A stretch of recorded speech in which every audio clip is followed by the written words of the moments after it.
বন্ধুরা, আসসালামু আলাইকুম। লামিজ ড্রিমে তোমাদের সবাইকে স্বাগতম। দূরদূরান্ত থেকে যারাই আমার ভিডিওটা দেখতেছো সবাইকে জানাই অসংখ্য ধন্যবাদ।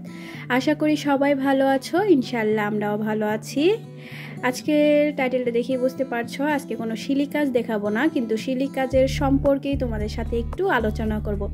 কারণ আমরা হয়তো অনেকেই অনেক কিছু জানি বা অনেকেই অনেক কিছু জানি না, অনেকের থেকে শিখি। তাই শিলি কাজেরও কিছু নিয়ম আছে, কিছু ধরন আছে, সেগুলো আমাদেরও কিছু বেসিক জিনিস শিখতে হয়, জানতে হয়, তাহলেই হয়তো কাজটা পরিপূর্ণ হয় আর সুন্দর হয়।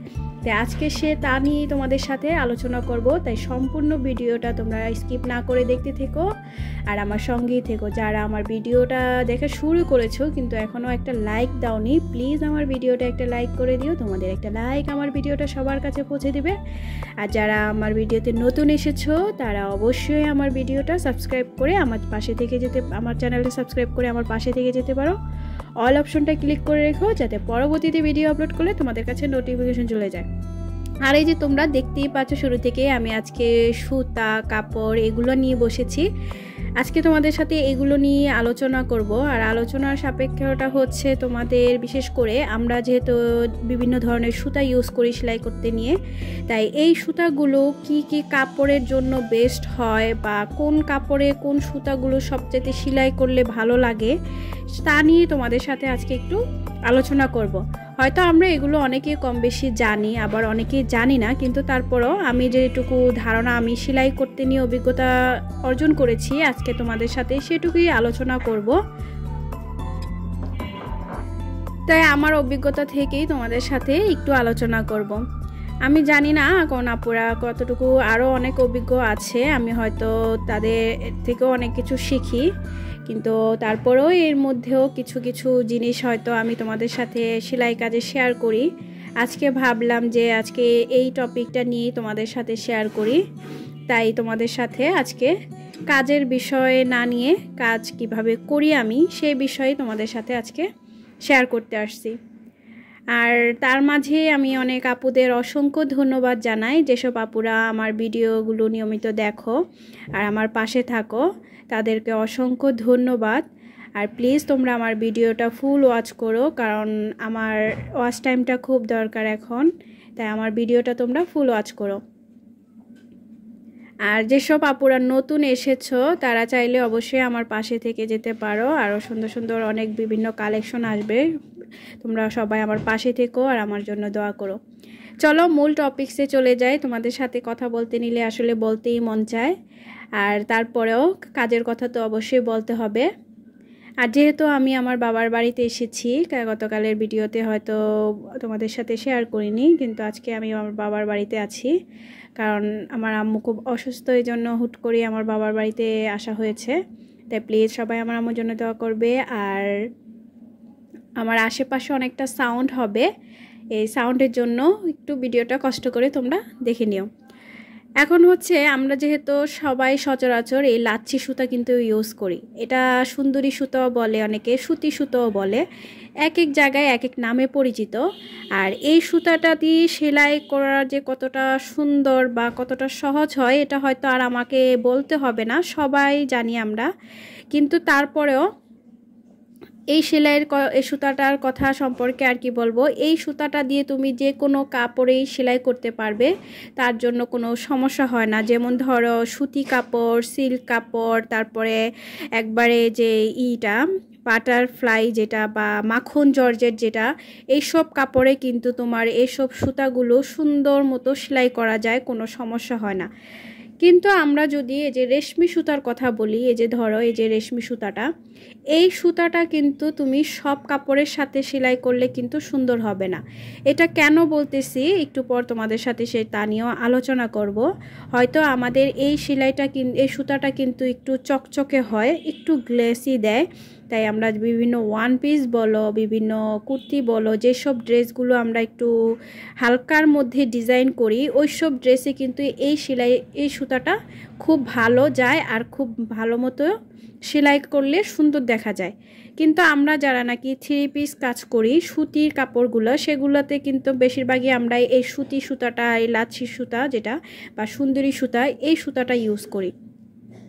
কিন্তু তোমাদের সাথে আজকে আমি বেসিক যেই কথাটা শেয়ার করব সেটা হচ্ছে আমরা যারা এই লাচ্ছি, এটা রেশমি সুতা, সরি লাচ্ছি বলে ফেলেছি, এই রেশমি সুতাটা আমরা যারা নাকি যে মাখন যে জর্জেট কাপড় আছে বা একটু সিল্ক টাইপের যে জর্জেট কাপড়গুলো আছে, যে এই যে এটা গ্লাসি দেয়, এই ধরনের কাপড়ের মধ্যে এই সুতাটা কতটুকু যায় আজকে সেটাই তোমাদের নিয়ে কথা বলবো। এটা আমার নিজের অভিজ্ঞতা থেকেই জানাচ্ছি। আমি হয়তো অনেকে বলবে যে সব সুতা দিয়ে সেলাই করলে সব কাপড়ই সুন্দর হয়, হয়তো হয়, কিন্তু তারপরেও কিছু কিছু সেলাইয়ের ক্ষেত্রে হয়তো একটু তোমাদের নিজের ধরে রাখাটাই ভালো, কারণ আমরা হাতের কাজ করি। এই হাতের কাজটা তোমরা যখন করবে দেখবে সুতাটা যদি কাপড়ের সাথে দুইটাই একই হয়, যেহেতু এই সুতাটাও একটু পিছলা টাইপের আর এই কাপড়টাও পিছলা টাইপের, যখন তুমি এই দুইটা জিনিস একসাথে সেলাই করবে এই কাপড়ের মধ্যে এই সুতা দিয়ে, তখন দেখবে অনেক সময় এই সুতাটা এই কাপড়ের সাথে মিশ খাচ্ছে না, তারপরে নিচের গিটগুলো খুলে যাবে, সুতাটা মানে যে ডিজাইনগুলো করবে সেই ডিজাইনগুলো সুন্দর হচ্ছে না। একটা সময় দেখা যায় জামা কাপড় আমরা ওয়াশ করি, তখন এই ডিজাইনগুলো দেখবে সুতাগুলো আলগা হয়ে গেছে, উঠে গেছে।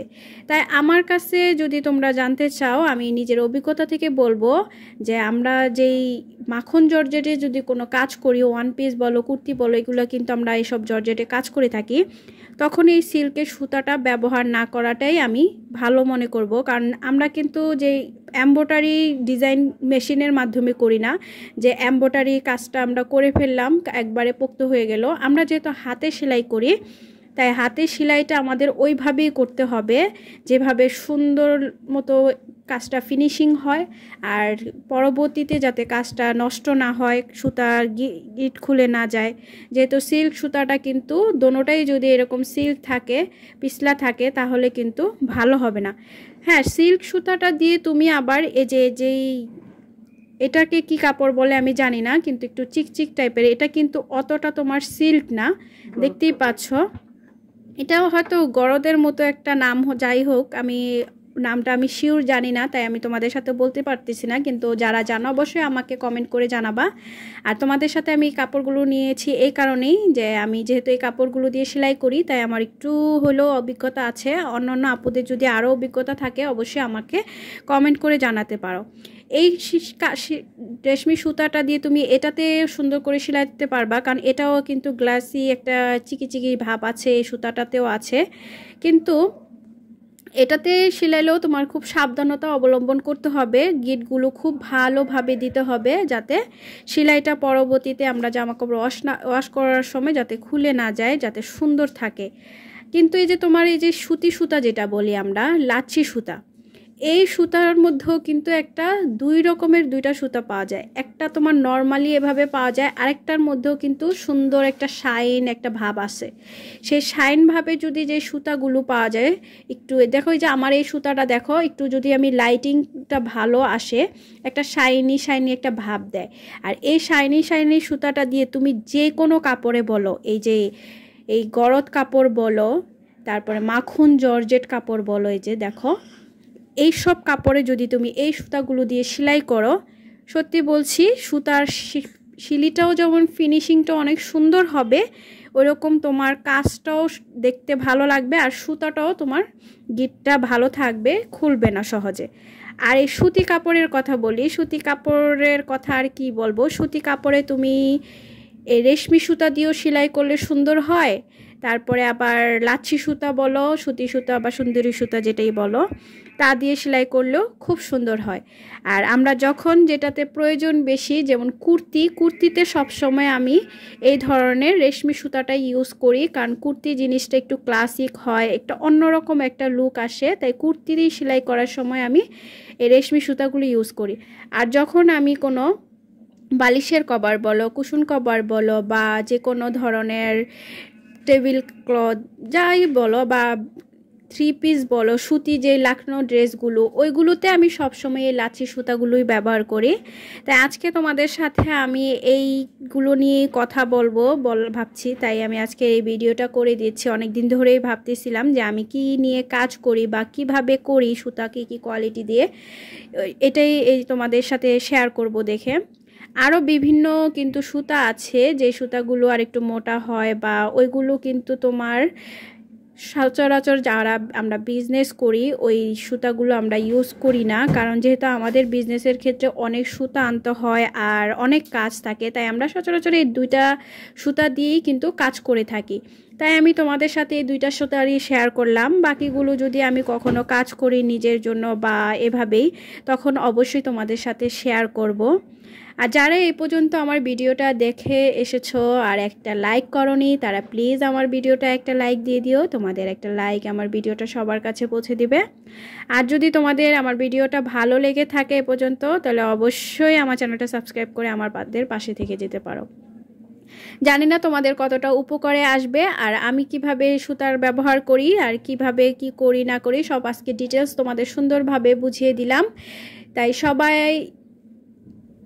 যদি কোনো বুঝতে অসুবিধা হয় তোমাদের, তাহলে আবারও আমাকে কমেন্ট করতে পারো, আমি আবারও সুন্দরভাবে তোমাদের বুঝিয়ে দেব। তো আজকে এ পর্যন্তই রাখি। সবাই ভালো থেকো, সুস্থ থেকো আর আমার জন্য দোয়া করো। আল্লাহ হাফেজ।